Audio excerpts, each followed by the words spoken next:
Indian television ചരിത്രത്തിലെ ഏറ്റവും വലിയ റിയാലിറ്റി ഷോയാണ് ബിഗ് ബോസ്. രാജ്യത്തെ വിവിധ ഭാഷകളിലുള്ള ഷോയുടെ 7ാം സീസൺ ആയിരുന്നു മലയാളത്തിൽ കഴിഞ്ഞുപോയത്.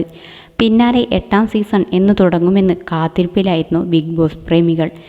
ഏപ്രിലിൽ തുടങ്ങുമെന്ന അഭ്യൂഹങ്ങൾ വന്നിരുന്നുവെങ്കിലും ഔദ്യോഗിക വിവരങ്ങൾ ഒന്നും തന്നെ വന്നിരുന്നില്ല. എന്നാൽ ബിഗ് ബോസിനായി കാത്തിരുന്നവർക്ക് മുന്നിലേക്ക് പുതിയൊരു ഷോയുമായി എത്തിയിരിക്കുകയാണ് ജിയോ ഹോട്ട്സ്റ്റാറും ഏഷ്യാനെറ്റും. കോമഡി കുക്ക് എന്നാണ് ഷോയുടെ പേര്. ഏപ്രിൽ 18 മുതൽ ഷോയുടെ സ്ട്രീമിംഗ് ആരംഭിക്കും. ഭാവനയാണ് അവതാരകയായി എത്തുന്നത്. ഒപ്പം ഷെഫ് നളനും ഉണ്ടാകും. കുക്കിങ്ങും കോമഡിയും കൂടി കലർന്ന ഷോയിൽ ഷോപ്പ് കീപ്പറായി മുൻ ബിഗ് ബോസ് ജിസയിലും എത്തുന്നുണ്ട്. അനുമോൾ, സാബുവണ്ണൻ, നെവിൻ, ജിസൈൽ, ജിയോ മച്ചാൻ, സുചിത്ര, ശ്രീവിദ്യ മുല്ലശ്ശേരി, അശ്വിൻ, ശബരീഷ് വർമ്മ തുടങ്ങി നിരവധി പേർ ഷോയുടെ ഭാഗമായി എത്തുന്നുണ്ട്. തമിഴിൽ ഏറെ പ്രചാരം നേടിയ കുക്ക് വിത്ത് കോമളി എന്ന ഷോയുടെ മലയാളം വെർഷനാണ് കോമഡി കുക്ക് എന്നാണ് വിവരം. അങ്ങനെയെങ്കിൽ കുക്ക് വിത്ത് കോമഡി എന്ന പേരിൽ നേരത്തെ മലയാളത്തിൽ ഒരു ഷോ ഉണ്ടായിരുന്നു. അതിൻ്റെ 2ാം സീസൺ ആയിരിക്കാം കോമഡി കുക്ക്.